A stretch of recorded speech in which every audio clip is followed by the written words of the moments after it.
The desert had a way of swallowing sound. Commander James Harris had learned that long ago in other deployments, other wars. But tonight the silence carried a weight he had never known. It wasn't the calm silence of a desert night. It was the heavy, suffocating stillness that followed catastrophe. Smoke hung in the air like blackened veils, curling from the twisted carcasses of Humvees and transport trucks.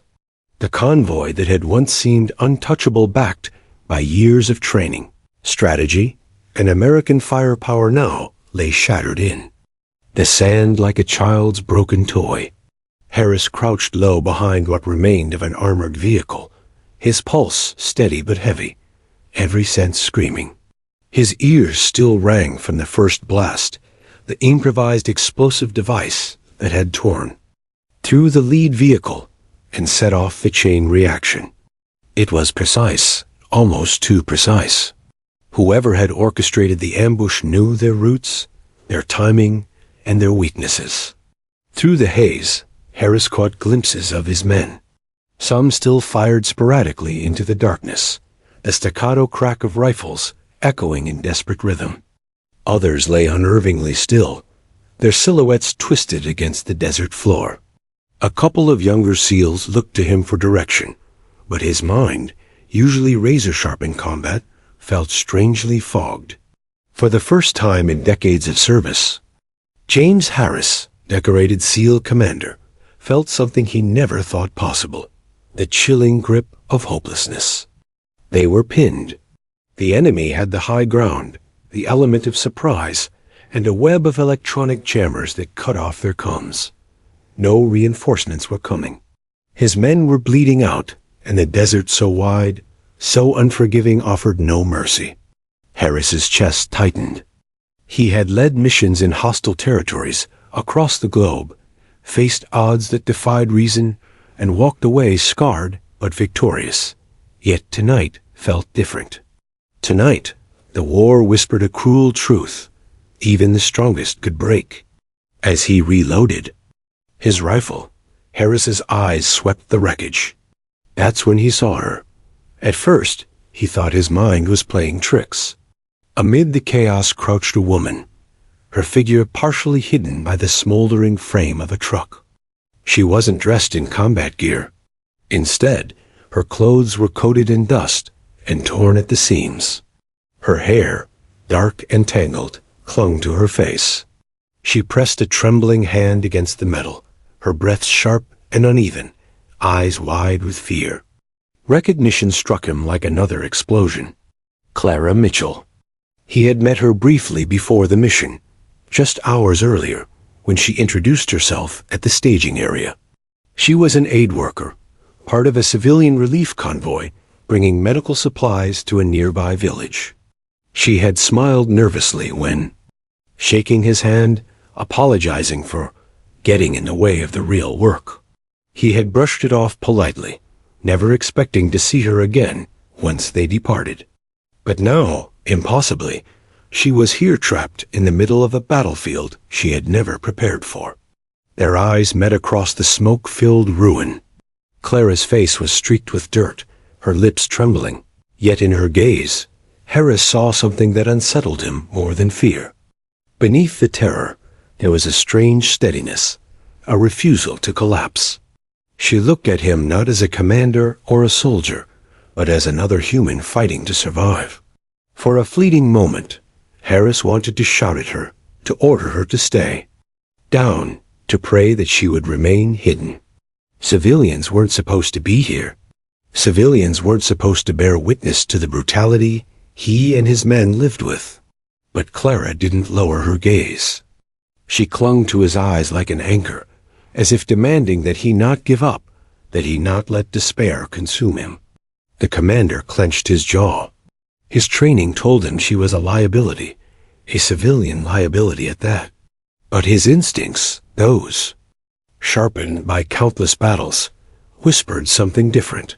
That maybe, just maybe, this woman was about to matter more than anyone realized. A burst of gunfire ripped into the sand near Clara, forcing her lower. Harris's stomach twisted. He wanted to move, to cover her, but a sharp pain in his arm reminded him of the shrapnel buried there. Blood soaked his sleeve, dripping steadily into the dust. He pressed it tighter, teeth grinding, forcing himself to stay focused. "Damn it," he muttered under his breath. For the first time since the ambush began, his attention shifted from strategy and survival to something else. Clara's presence.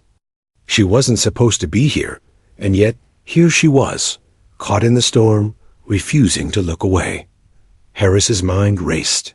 He had seen raw recruits buckle under less pressure, soldiers collapse when the fight demanded everything. But Clara wasn't collapsing. Despite her trembling hands and ragged breathing, she stayed alert, scanning the battlefield with the eyes of someone refusing to be erased. Somewhere inside, a spark flared within Harris. Small, fragile, but undeniable. It was the first flicker of hope he had felt since the ambush began. Still, logic argued louder. What could she possibly do? She was unarmed, untrained, a target. More than an ally. He shook his head at her, raising his hand in a sharp gesture. "Stay down." She seemed to understand, nodding slightly, though the determination in her eyes didn't fade. The battle raged around them. Smoke, blood, fire thee. Sounds of men groaning, shouting, dying. And in the middle of it all, Harris couldn't stop thinking about her. A civilian aid worker, someone whose world was supposed to be hospitals and bandages, not rifles and ambushes. Yet she remained, unyielding in her own quiet way, as though refusing to let him accept the finality pressing down on them all. It was then that Harris realized something profound. His men were watching him, yes, but Clara was watching too. And her gaze carried more weight than he could explain. Because she wasn't bound by orders or rank, she was bound by the will to survive. And maybe, just maybe, she had something left to give. As Harris ducked another burst of gunfire, clutching his weapon, the thought lodged in his mind like an unshakable truth. Clara Mitchell, the aid worker who had no place in this desert battlefield, might be the difference between death and survival. He didn't know how. He didn't know why. But as the night deepened and the ambush tightened its grip, Harris clung to the strangest conviction of his career. That hope, the very thing he had thought buried under smoke and blood, had found its way back through her. Clara Mitchell had never believed in fate, not really. Her work had always been about preparation, logistics, and compassion, making sure vaccines arrived cold, bandages sterile, supplies accounted for. She wasn't supposed to be anywhere near battlefields. She came to heal, not to fight. Yet as she pressed herself against the torn metal of the Humvee, the world around her seemed determined to prove that fate had other plans. The acrid stench of burning fuel filled her nostrils, choking her as she struggled to draw steady breaths. Gunfire rattled in the distance, each burst sending shockwaves through her chest. She had seen fear before in the eyes of children clutching fevered siblings, in mothers who knew medicine might not arrive in time, but this was different. This was fear amplified by the deafening knowledge that death stalked close, just a heartbeat away. She peeked over the wreckage and immediately regretted it. The night was alive with fire. Muzzle flashes erupted from the dunes above, where unseen figures rained bullets down upon the convoy. She caught a glimpse of a SEAL, face bloodied, dragging a comrade by the collar toward cover. Another soldier lay motionless in the sand, his rifle fallen beside him. Clara's stomach lurched, a bile burning her throat. Her hands shook violently. But she forced herself to stay still, biting her lips so hard she tasted blood. She wasn't a soldier. She didn't know the rhythm of firefights or the language of war. She knew hospitals, not battlefields. And yet, crouched there, she felt a terrible truth settle into her bones. Running wasn't an option. Something shifted in the corner of her vision. The rifle.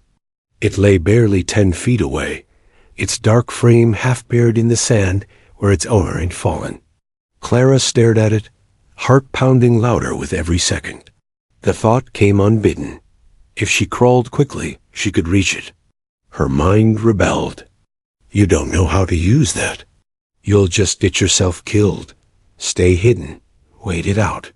But another voice rose within her, quieter but stronger. If you do nothing, you'll die anyway. And they will too. Clara squeezed her eyes shut. Images of the past flashed: her father teaching her how to change a tire, her mother's patient hands wrapping bandages on neighbors' scraped knees, the children in villages who clung to her for comfort when medicine was scarce. She had always promised herself she would protect, that she would help. And now, in this shattered convoy, the promise demanded more than she had ever imagined giving. She opened her eyes. Commander Harris was watching her. His silhouette was tense, his wounded arm pressed tight against his side, rifle raised in his good hand. Even in the chaos, his eyes found hers. He shook his head once, firmly. The message was clear. Don't. But Clara wasn't sure she could obey. Because Harris's eyes, for all their command, carried despair she recognized. It was the same look she had seen in patients who had given up, in parents who had stopped believing their children could be saved. He wanted her to stay back, to survive quietly. Yet something in her heart told her that surviving quietly was no longer possible. A fresh burst of gunfire tore through the sand inches from her head. Instinct took over. She dropped flat and began crawling. Each inch felt like a mile, her elbows digging into the dirt, her body exposed to the battlefield. Bullets hissed above like angry insects. Every time one cracked too close, her muscles seized with terror. Still she moved, gritting her teeth, forcing herself onward. When her hand finally brushed cold steel, a shock coursed through her. The rifle was heavier than she expected, awkward in her grasp. She hesitated, trembling, the weight of the weapon sinking into her palms like a judgment. She had never even fired one before. She barely knew how to hold it properly. What if she hurt the wrong person? What if she wasted precious ammunition? Her mind screamed to drop it, to crawl back to safety. But safety no longer existed here. The SEALs were outnumbered, their commander wounded, their line breaking. She could see Harris's men struggling to drag the injured out of the line of fire, their movements slowed by fatigue and despair. If she didn't act, they would all die. Clara pulled the rifle close and crouched lower, her breath ragged. The metal felt foreign, like it belonged to another world entirely. But as her fingers curled around the grip, she felt something ignite deep within, a raw, burning refusal to let the darkness win. Across the battlefield, Harris's eyes widened. For a moment, disbelief shadowed his expression. Then he cursed under his breath. He wanted to shout at her, order her to put it down. But in that instant, something in her posture caught him off guard. She wasn't clutching the rifle like a terrified civilian grasping at false security. She held it with a determination that unsettled him. He had seen that look before on the faces of recruits who had refused to quit, even when exhaustion broke their bodies. It wasn't training. It wasn't experience. It was raw willpower. Clara's chest heaved as she adjusted her grip. She had no illusions. She wasn't suddenly a soldier. She wasn't suddenly strong. She was still terrified, still trembling. But she also knew one truth with piercing clarity. She couldn't stand by and do nothing. Not while men bled. Not while death pressed in. The sand beneath her knees felt coarse and unyielding, the night air thick with smoke. The rifle weighed her down, but it also anchored her. For the first time since the ambush began, Clara felt she wasn't entirely powerless. She might not know exactly what to do, but she knew what not to do hide. Somewhere above, Harris's voice rang out, hoarse but commanding, directing his men to regroup. Clara barely heard the words. All she could hear was her heartbeat, pounding like a war drum. She drew in a sharp breath, steadying herself. The world narrowed to the rifle in her hands, the men depending on her, and the silent vow rising in her chest. She would not let fear bury her. Not here, not tonight. And though she had no idea how, Clara knew she was about to step across a line she could never return from. Clara's hands trembled as they closed fully around the rifle. It was heavier than she imagined, its steel body biting into her palms as if testing her resolve. Her father once told her that tools could either save or destroy, depending on how they were used. She had thought he meant scalpels and syringes, the instruments she had chosen as her life's calling. But this, in her hands, was no longer a tool of healing. It was the raw, brutal promise of survival. Bullets snapped past, spitting sand into her face. Her first instinct was to let go, to drop the weapon and curl into herself until the violence passed. But the battlefield offered no shelter. Every scream from the wounded, every sharp command from Harris, every volley of fire from the ridgeline reminded her that death wasn't going to pass her by. Not tonight. She shifted her knees into the sand, pressing her shoulder against the smoking frame of the Humvee. The metal seared her skin, still hot from the blast, but she didn't flinch. She needed something solid to ground herself, to stop the shaking in her arms. Her breaths came shallow, uneven, yet her grip tightened on the weapon. Across the battlefield, Commander Harris stole a glance at her. For a man who had seen every kind of chaos war could summon, the sight before him was almost surreal. A civilian aid worker, clothes torn and face streaked with dirt, crouched like one of his rookies, clutching a rifle as though it was the last rope dangling from a cliff. He wanted to scream at her, tell her to stay down, to leave the fighting. Two men trained for it. But when their eyes locked, Harris hesitated. Her gaze burned with something that had no place in civilians. Defiance. Not reckless, panicked defiance, but a raw refusal to surrender. Harris recognized it instantly. He had seen it in recruits who, beaten down by drills and exhaustion, still refused to quit. He had seen it in seasoned operators who limped onward, with wounds that should have ended them. It was the fire that no manual could teach, the ember that separated survivors from statistics. "Damn it," Harris muttered under his breath, blood dripping steadily from the wound in his arm.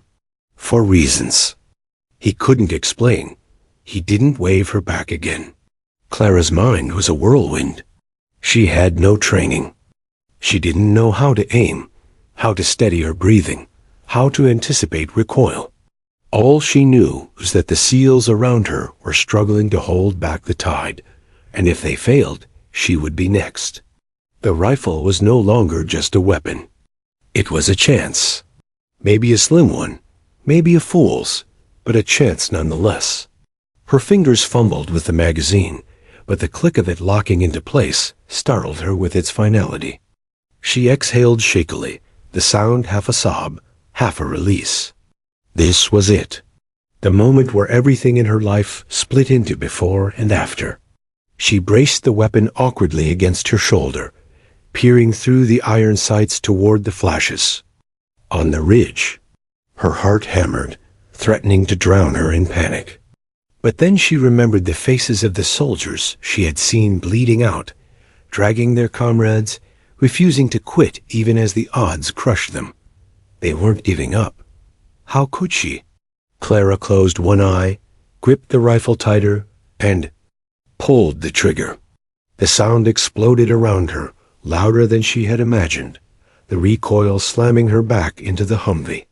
Pain jolted through her shoulder, the unfamiliar force nearly knocking the weapon from her hands. She gasped, clinging to it desperately. For a moment, she thought she had failed completely. But then dust burst on the ridge, close enough that the enemy fighters ducked back into cover. It wasn't a clean hit, but it was something. It startled them. It bought time. Harris's head snapped toward her, disbelief etched into every line of his weathered face. He hadn't expected much, maybe a wild shot into the night, but what he saw was different. Clara steadied herself, teeth clenched, and fired again. The shot cracked through the desert, forcing another pair of attackers to scatter. She flinched. At every recoil, each blast shaking her bones, but she didn't stop. Her body trembled violently, yet her eyes refused to shut. Every round she fired carved a small wedge between life and death, a fraction of space where his men could breathe. Reload and regroup.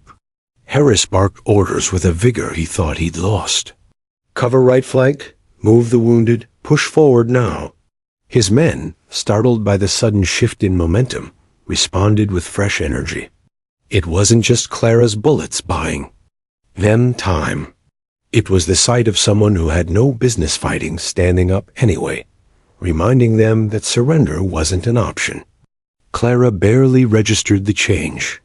Her world narrowed to the rifle in her hands, the burning ache in her shoulder, and the flashes of light on the ridge.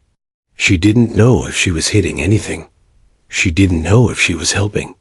But she refused to stop.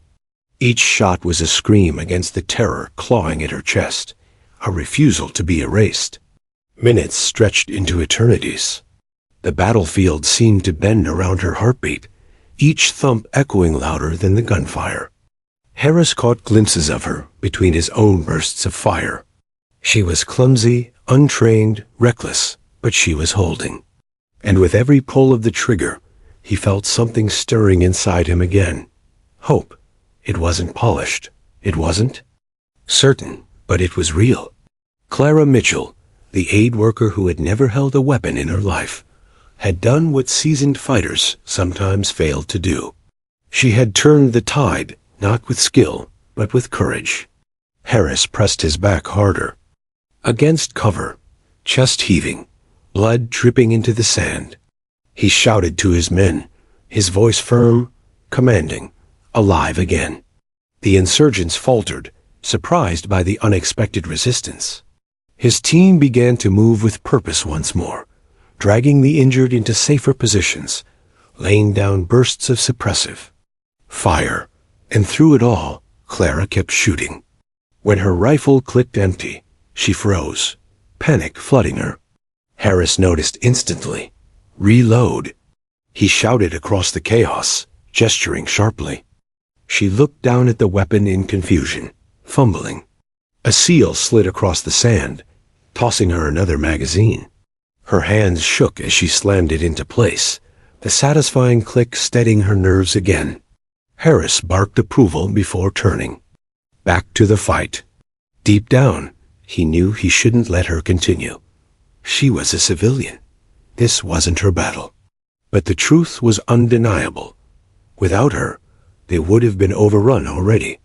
As Clara lifted the rifle again, her body screaming, with exhaustion, her mind whispered one simple truth. She had crossed the line.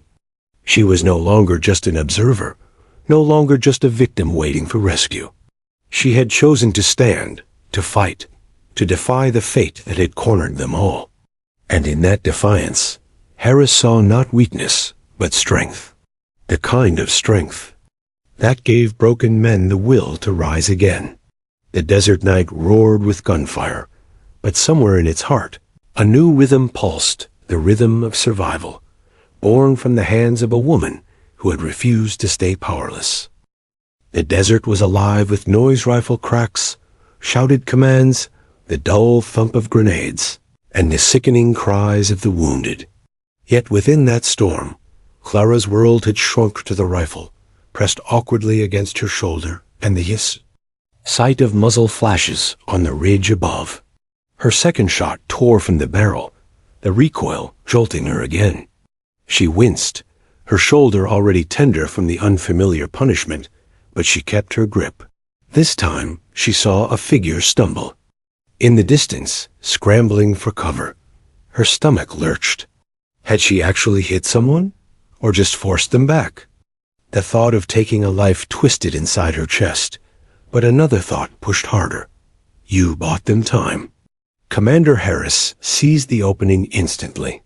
His voice cut through the chaos, steady and commanding. Move, get him out of their cover. Left flank. His remaining SEALs, bloodied and battered, surged with renewed purpose. Clara's shots had broken the attacker's rhythm, and Harris knew momentum, once seized, had to be pressed. Clara ducked as a volley of return fire struck. The Humvee she hid behind, sparks and fragments stinging her face. She gasped, pressing her cheek to the hot steel. The noise rattled her skull, but she refused to let go of the rifle. She thought of the soldiers who had risked everything to drag the wounded. If they could do that under fire, she could keep. Pulling the trigger. Her hands shook, but her will hardened. She leaned up again, sighting as best she could, and fired. The shot went wide, spraying sand. She gritted her teeth, adjusted, and fired again. Another burst of dust forced enemy fighters to duck. Crude, imperfect, but effective. Every shot she sent skyward was one less bullet raining freely on Harris's men. From across the convoy, Harris stole glances at her between bursts of his own fire. What he saw was unlike anything he had ever encountered. Clara was terrified. Her body betrayed that in every shake, every shallow breath, but she fought anyway. Most rookies froze when fear overwhelmed them. She didn't. That mattered more than accuracy, more than polish. A soldier slid past Harris, dragging an injured comrade. We're falling back, Commander. Harris shook his head sharply. Not falling back, regrouping. Keep pressure on them. His words were harder than his own heart felt, but Clara's presence kept him from letting despair back in. If she, a civilian, could stand in this storm, then what excuse did he have to crumble? Clara fired again, nearly dropping the weapon as the recoil slammed her. She hissed through clenched teeth, shoulder aching. For a moment, doubt surged. You're in over your head. You're making things worse. Then she caught sight of a SEAL, hauling another to safety in the cover her shots had created. The doubt melted, replaced by something fiercer, resolve. She wasn't trained, but she was needed. That was enough. Another crack split the night, closer this time. Clara ducked instinctively, heart hammering. Harris's voice rang out. Keep your head down. She nodded quickly, even if he couldn't see. His tone wasn't scolding anymore. It was protective, almost urgent. She risked a glance toward him. Their eyes met across the chaos, a brief connection amid fire and smoke. Harris's expression was unreadable, but his gaze held something she hadn't seen before. Respect. Clara swallowed hard, lifted the rifle again, and fired another round. This time she adjusted better, bracing herself. The shot snapped closer, to its mark, forcing another attacker to retreat behind cover. Harris barked a sharp command, and two SEALs pushed forward, capitalizing on the disruption. The battlefield had shifted. Slightly, precariously, but undeniably. Minutes bled together. Clara lost track of how many shots she had fired. Her arms ached, her shoulder throbbed, and every breath scraped against her lungs, but she pressed on. She wasn't alone anymore. She was part of something, part of the fragile line holding death at bay. The insurgents, once aggressive, began hesitating. Their bursts grew less coordinated, their movements slower. Clara couldn't see their faces, but she felt their frustration. They had expected a clean ambush, a broken convoy, easy kills.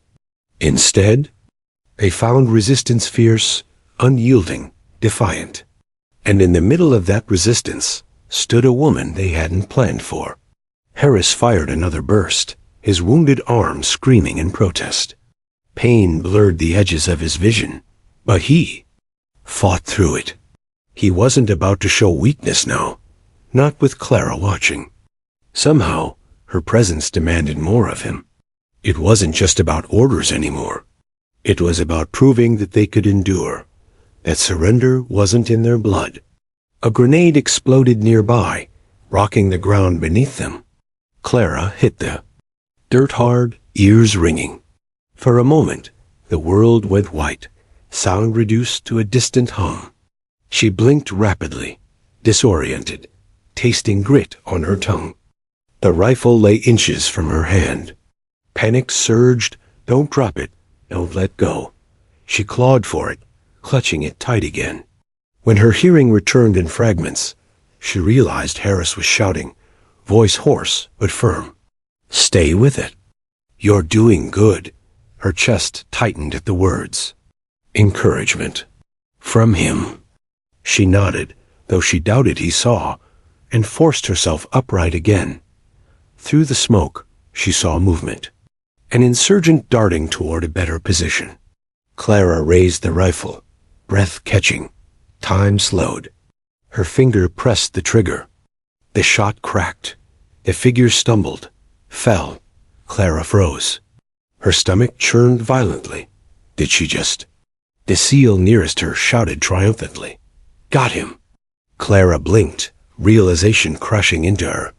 She had hit her mark. She had taken a life. The weight of it pressed against her chest, heavy and suffocating. But before she could crumble under it, another burst of fire snapped her back to reality. The fight wasn't over. There was no time to process, no time to break. Later, maybe. Not now. She swallowed hard, eyes stinging, and lifted the rifle again. Harris saw it, the tremor in her hands, a flicker of horror in her expression. He recognized the moment. Every soldier had it, the instant they realized the price of survival. He wanted to tell her it was normal, that it would scar but not destroy her, but there was no time for words. Instead, he gave her a nod, steady, respectful, unflinching. And Clara, though terrified and trembling, nodded back. For a fleeting second, commander and civilian understood each other completely. The desert roared on, but within its storm, something new had formed, a rhythm. Harris's orders, his men's movements, Clara's gunfire, they wove together into fragile harmony, improvised, imperfect, but effective. It wasn't victory, not yet, but it was survival. And survival was enough. The desert night pulsed with chaos, but beneath it all, a subtle change had begun. Clara Mitchell, still trembling behind the battered Humvee, had somehow carved out enough space for the SEALs to breathe. Her shots, clumsy yet relentless, broke the attackers' rhythm. For the first time since the ambush, the battlefield felt less like a death trap and more like a fight they might survive. Commander Harris sensed it instantly. Years of combat had trained his instincts, and those instincts told him the insurgents were wavering.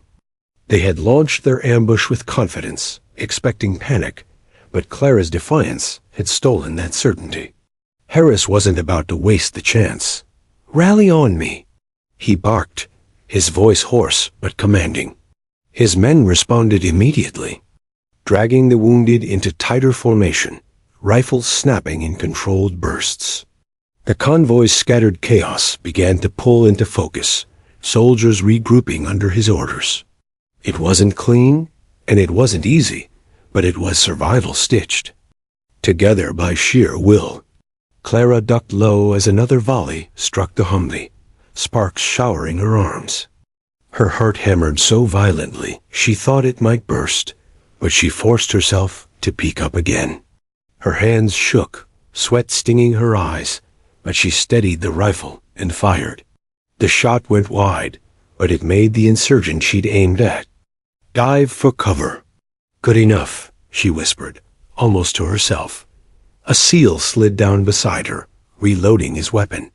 His face was smeared with dirt and blood, his expression carved with exhaustion. But when he glanced at her, there was something else. Respect. Keep their heads down, Mom, he muttered, voice clipped but sincere. You're buying us time. Clara nodded quickly, throat too tight to answer. She wasn't sure if her shots were helping, but if these men believed they were, that was enough to keep her going. Harris, crouched a few yards away, watched the exchange. Despite the fire raining down, a flicker of grim pride sparked in his chest. He had expected Clara to break. Instead, she was holding the line. He couldn't afford to dwell on it now, but deep inside, he knew this moment would haunt him long after the desert fell silent. 2 on the ridge. One of his men shouted. Harris swung his rifle, firing sharp bursts. Clara followed his aim, clumsy but determined, sending another round in the same direction. She saw one shadow fall back, another dart sideways. The seal beside her grinned through the dirt, scared him. Clara exhaled sharply, her hands aching from gripping the rifle so tightly. She didn't feel like a hero. She felt like a woman barely holding herself together. But if that grin meant even one soldier believed in their survival again, she would keep going. Minutes stretched into hours in her mind, every second a battle against fear. Her shoulders screamed from the recoil, her ears rang from the gunfire. But she refused to stop. Harris's voice anchored her, steady and firm, cutting through the storm. Push right flank. Cover that angle. Hold steady. Each order pulled the SEALs tighter together, weaving their scattered desperation into something like strategy. And Clara was no longer an outsider. Suppressing fire, Harris barked. Clara raised the rifle before anyone else could. Respond. Her shots cracked across the ridge, not precise, not deadly, but loud enough, close enough, to make the insurgents duck. Harris and 2 SEALs surged forward, dragging another wounded comrade to safety. Clara's stomach twisted, but she fired again and again, until her shoulder went numb. The battlefield shifted another notch. The ambush that had once felt suffocating now seemed fragile, its edges fraying under pressure. The insurgents had lost their momentum. The SEALs, bloodied but unbroken, pressed forward inch by inch. And Clara, still crouched behind the Humvee, was their unexpected shield. Then came the scream. Clara's eyes snapped toward the sound. A SEAL had gone down, clutching his leg, blood pouring between his fingers. His partner struggled to drag him back, but enemy fire pinned them down. Clara's heart lurched. Without thinking, she rose higher, exposing herself more than ever, and fired a wild string of shots. "Move!" she shouted, her voice raw. The insurgents ducked instinctively, and the 2 SEALs seized the chance, hauling their wounded comrade back into cover. Clara dropped flat again, gasping, her whole body trembling. She had no idea if her reckless move had saved him or just risked herself, but Harris's voice rang out, fierce and approving. Good cover, Clara blinked, stunned. He was talking about her. The realization burned through her like fire. For the first time since the ambush began, she didn't feel like dead weight. She didn't feel like someone to be protected. She felt like part of the fight. Harris caught her gaze across the wreckage. He gave a single sharp nod. No words. No wasted breath. Just acknowledgement.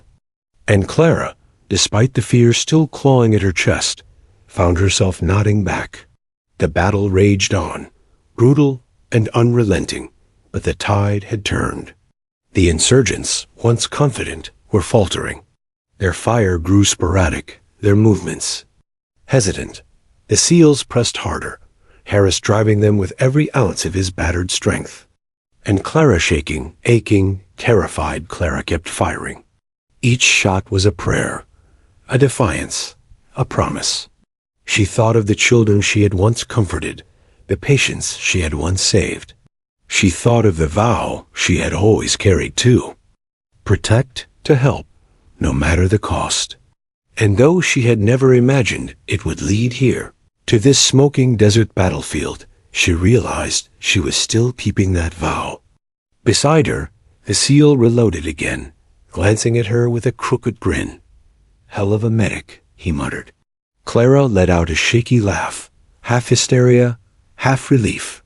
She didn't feel like a hell of anything. But if these men believed in her, she would keep going. The ridge above fell quieter. The attackers weren't gone, but their fire had thinned, their confidence cracked. Harris straightened slightly, blood still dripping from his wounded arm, and surveyed the scene with grim satisfaction. They weren't safe yet. Not by a long shot, but they had clawed back from the edge of annihilation. Because one woman had picked up a rifle she didn't know how to use. Because she refused to hide. And because hope, once reignited, was more dangerous than any weapon. The roar of the helicopters cut through the desert night like thunder. Clara's ears rang, her hands a blur as she fumbled another round into the rifle. She pressed herself against the battered Humvee, heart hammering, sweat and blood mingling in her hair and on her dirt-streaked face. The wind whipped sand into her eyes, stinging, yet she refused to blink for long. Not now. Not while the SEALs relied on her. Above them, the shadowed shapes of the incoming air support sliced the sky. Spotlights scanned the battlefield, illuminating smoke, sand, and scattered bodies. The insurgents had heard the roar long before they could see the source. Panic spread like wildfire. They were no longer dictating the terms of the fight. Clara's fingers ached, her shoulder burning from recoil, but she didn't let herself drop the rifle. The SEALs were moving. Commander Harris, bloody and grim-faced, signaled for a push toward the ridge. The wounded still needed to be pulled to safety, and Clara's cover fire had opened a window to do it. "Keep them pinned," Harris shouted. "Clara, keep firing." Her chest heaved as she complied, each shot throwing dust and sand, forcing enemy heads down. A young SEAL dragged a bleeding teammate across the desert floor, grunting with effort. Another pulled a stretcher into cover, both men moving faster than they could have without Clara's interference. Her shots weren't perfect. Some were off the mark entirely.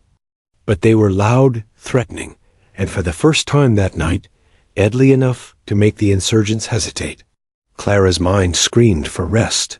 Her limbs were heavy, her arms trembling so violently she worried she might drop the rifle. Her breaths came sharp, shallow, burning her lungs. She had never felt exhaustion like this, not in training, not in fieldwork. She was no soldier. Yet here she was, holding the line with a determination even seasoned veterans found hard to match. A sudden explosion rocked the ground nearby. Clara hit the sand hard, her cheek scraping against gravel. Dust coated her mouth. Pain spiked in her shoulder, but she forced herself upright. The SEALs moved as one unit, dragging their injured comrades behind cover. She aimed again and fired, narrowly missing a shadow darting to flank them. Another volley of bullets forced the insurgent back. "Nice shot!" One SEAL shouted, pausing just long enough to acknowledge her. Clara's lips trembled. She wasn't sure if she felt pride or sheer terror.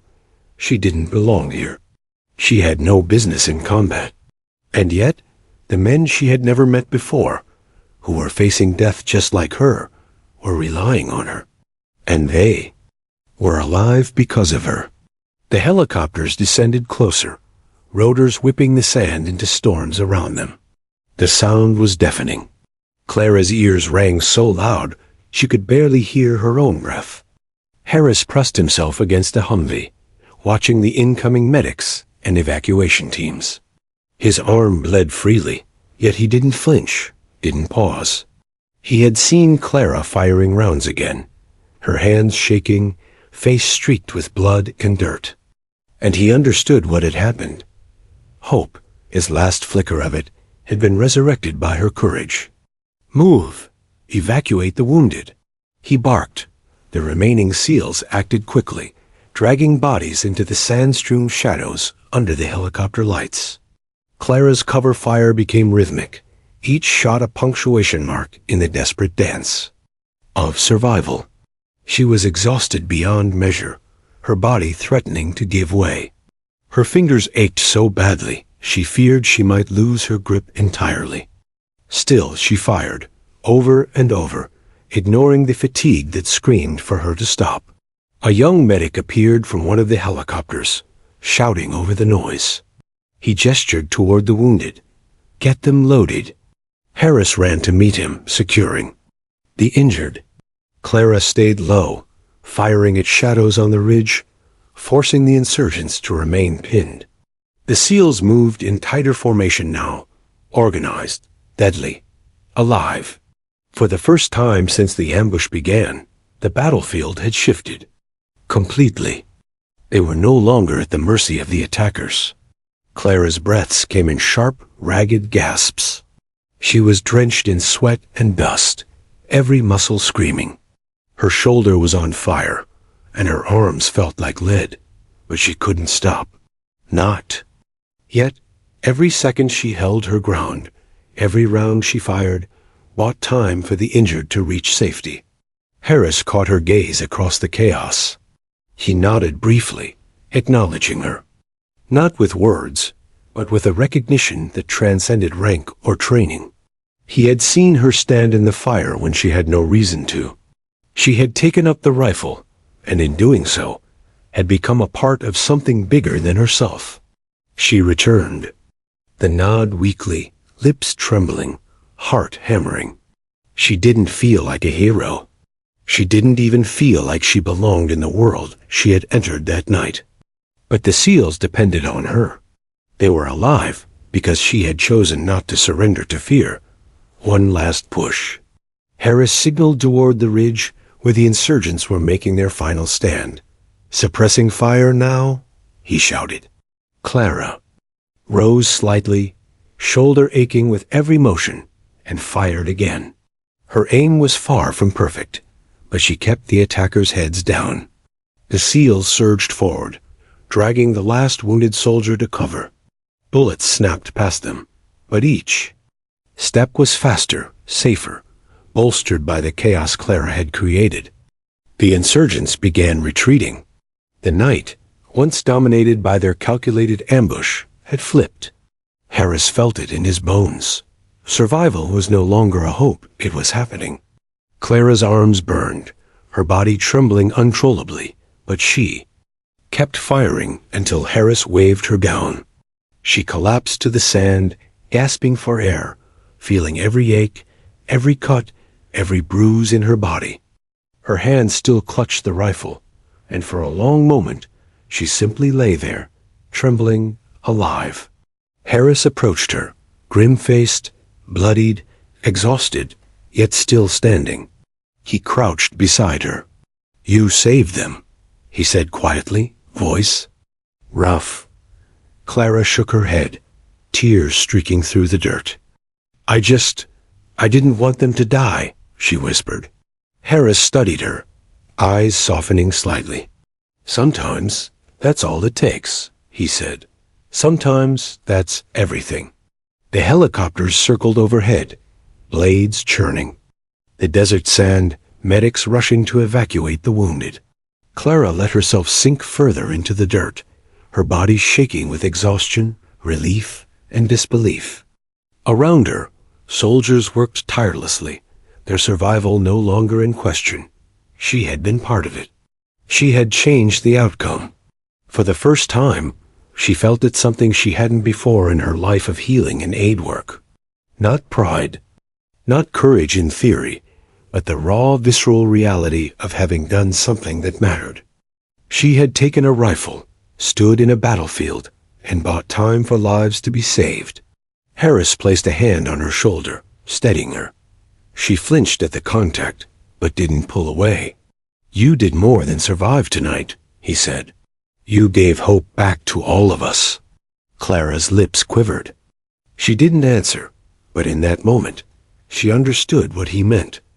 Hope wasn't something soldiers carried alone. It could come from the unlikeliest places, even from hands that trembled the first time they held a weapon. The desert stretched. endlessly around them, dark and silent, now except for the distant hum of departing helicopters. Clara lay in the sand, rifle still within reach, eyes closed, chest heaving. She had faced fear, pain, and death, and she had refused to let them win. She had stood, and the line between life and death had shifted. And though she had no words for it yet, Clara knew she had changed forever. The desert had begun to quiet, the violent crescendo of gunfire replaced by the steady whine of helicopter blades and the labored breaths of the survivors. Clara Mitchell sank against the scorched metal of a Humvee, chest heaving, arms trembling violently from exhaustion. Her hands still gripped the rifle, though she barely had strength to lift it. Every muscle in her body screamed, every ache a reminder of how close death had hovered. Around her, the SEALs were pulling the last of the wounded to the helicopters. Commander Harris, blood still streaking his uniform, barked rapid-fire orders, his voice hoarse but sharp. Move faster. Keep it tight. Cover their backs. His team, bruised, battered, but alive, responded with desperate energy. Clara watched them, all mixed with disbelief. They were alive, truly alive, and she had been part of saving them. A young SEAL stumbled past, cradling a stretcher. Thanks to her, he muttered over his shoulder, a faint smile breaking through the grime on his face. Clara's chest tightened. She didn't feel heroic, just raw, trembling and exhausted, but she had made a difference. Harris crouched beside her, assessing the perimeter while keeping an eye on the evac. Stay here, he said, though his gaze lingered. Catch your breath. You've earned it. Clara nodded weakly, but words failed her. She let the rifle drop slightly to her lap, still alert, still aware that danger hadn't vanished entirely. The insurgents were retreating, yes, but the desert was unforgiving, and even victory carried scars. The helicopters hovered lower, their spotlights cutting across the dunes, illuminating twisted metal, smoke, and sand-streaked faces. The medics moved efficiently, but every second counted. Clara could see the fear and relief mingling in the soldiers' eyes as they loaded the injured. She felt it too, the disbelief that they had survived an ambush that should have ended them. All. Harris moved toward her, wiping blood from his brow with the back of a hand. He studied her face, streaked with dirt, sweat, and tears. You held your ground, he said quietly, almost reverently. You kept them alive when all hope seemed gone. Clara swallowed hard, the weight of what he said pressing on her. I didn't know what else to do, she whispered. I wasn't a soldier. I wasn't trained. Harris shook his head. That doesn't matter. You acted. That's what counts. That's what made the difference. His voice softened, almost uncharacteristically gentle. Courage isn't always about training. It's about refusing to let fear win. For a long moment, Clara just stared at him, exhausted, overwhelmed, and trembling. She had thought she was alone, powerless, a civilian caught in a nightmare. Yet here was the truth. She had been anything but powerless. She had stood, she had fought, and she had changed the outcome. A medic gestured for her to follow. We need to get you checked out, he said. You've been through hell. Clara glanced at the rifle in her hands, then back at Harris. He gave a small, approving nod. She didn't want to let go, but she trusted him. Slowly, she lowered the weapon, handing it over to a SEAL who approached. The metal felt heavier than ever as it left her grip. Relief, exhaustion, and pride washed through her in equal measure. The helicopter blades roared louder as they began to lift the wounded. Clara climbed aboard, her body trembling from fatigue, the reality of what had happened finally sinking in. Harris followed, still directing his men with sharp efficiency. His wounded arm supported, but still functional. Inside the helicopter, Clara sank onto the floor, muscles trembling, chest heaving. The vibrations of the rotors and the rush of wind pulled her back to the present, but her mind kept replaying the chaos. The fear, the flashes of gunfire, and the soldiers she had seen fighting for their lives. Harris slid into the space beside her, quietly observing the helicopter's interior. For a moment, silence stretched between them, heavy with unspoken acknowledgement. Neither needed to speak. Both understood the magnitude of what had just transpired. "You kept them alive," Harris said finally, breaking the quiet. His voice was steady, even if his body betrayed fatigue and pain. "I've been in situations like this before, but never like this. You changed the fight." Clara shook her head weakly, trying to dismiss the weight of his words. "I was scared," she admitted, "terrified, every second. I didn't know if I'd make it." He studied her face, eyes softening. "Courage isn't the absence of fear. It's acting despite it. And you acted."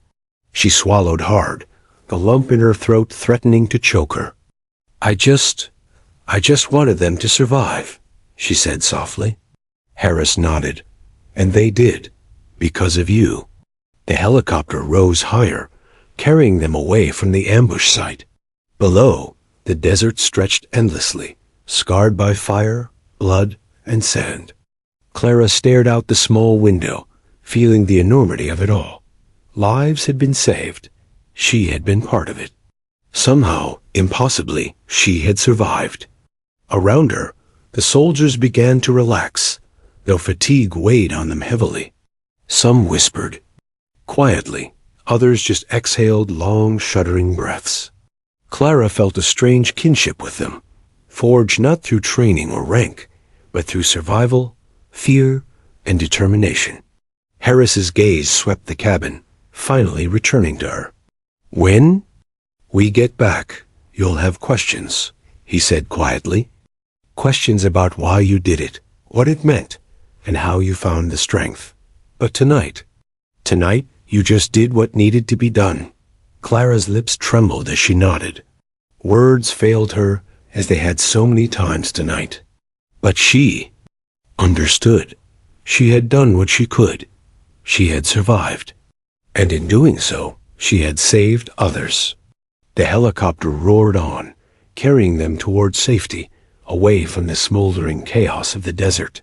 Clara closed her eyes, exhaustion and relief intertwining. The battle had ended, but its imprint would linger forever. And she knew, deep down, that she would never be the same again. The helicopter descended into the dimly lit forward operating base, rotors kicking up sand in thick clouds. Clara Mitchell clutched the edge of her seat, muscles trembling from exhaustion, shoulder burning from every shot fired. Her ears rang. Her body screamed, but she was alive. She had survived. She had helped others survive. And for the first time in hours, she allowed herself to feel something beyond fear, relief. The landing zone was a chaotic blur of medics, soldiers, and scattered equipment. Harris guided his team efficiently, his wounded arm strapped, but his energy unbroken. Clara followed, staggering on unsteady legs, the weight of exhaustion threatening to topple her. Around them, the base hummed with urgent activity evacuation teams, organizing stretchers, medics rushing to treat burns, cuts, and gunshot wounds. Harris finally paused, scanning the scene with a practiced eye. His team was intact, the wounded accounted for, and the insurgents were gone. They had survived the ambush. Against impossible odds, they had held their ground. And he knew, with an unspoken certainty, that much of that survival owed to Clara. He caught her gaze across the dusty chaos. "You did it," he said quietly, almost reverently. "You stood when it mattered. You kept them alive." Clara shook her head weakly, trying to dismiss the praise. I just did what I could," she whispered. "I wasn't a soldier. I didn't know if I'd make it." Harris stepped closer, his presence solid and grounding. "You acted anyway. That's what matters. That's courage. That's strength. And it saved lives tonight. Tears burned her eyes, and she blinked. Rapidly, the weight of the words sinking in. She had never thought of herself as a hero, never imagined that her hands, untrained, trembling, and terrified, could wield power enough to protect lives. Yet here she was, surrounded by the survivors she had helped preserve, proof that courage wasn't defined by experience, only by the choice to act. A medic approached, gesturing to a makeshift triage area. "We need to check her out," he said, glancing at Clara. "Get those injuries treated." Clara nodded, allowing herself to be guided. Every step felt heavy, each movement reminding her of the toll the battle had taken. Her shoulder throbbed with every motion, her legs wobbled, and her body ached in ways she couldn't fully articulate. But despite it all, she felt a strange sense of triumph. She had faced fear, chaos, and death, and had refused to succumb. As she was led to the triage tent, Harris fell into step beside her. He glanced at her with something almost like admiration. "Most people would have frozen," he said softly. "You didn't. That's what sets you apart." Clara shook her head, her voice barely audible. "I wasn't thinking about being brave. I didn't want anyone else to die." Harris smiled faintly, a rare warmth in the shadow of battle. "Sometimes that's all it takes," he replied. "Sometimes it's enough to make a difference that echoes far beyond what you imagine." Inside the tent, medics moved quickly, checking for gunshot wounds, burns, and abrasions. Clara flinched as they examined her shoulder, the weight of adrenaline finally fading to reveal the full extent of her exhaustion. She wanted to collapse, to give in to the fatigue and fear she had kept at bay for so long. And yet, beneath it all, a deep sense of resolve remained. She had acted. She had survived. She had made a difference. Harris watched from nearby, his own bandages pressed tight against his arm. He allowed himself a moment to breathe, reflecting on the night's chaos. He had seen countless battles, countless lives lost and saved, but few had affected him like this. A civilian, untrained, had stood in the line of fire and held her ground. She had shifted the balance, even if she didn't yet realize it.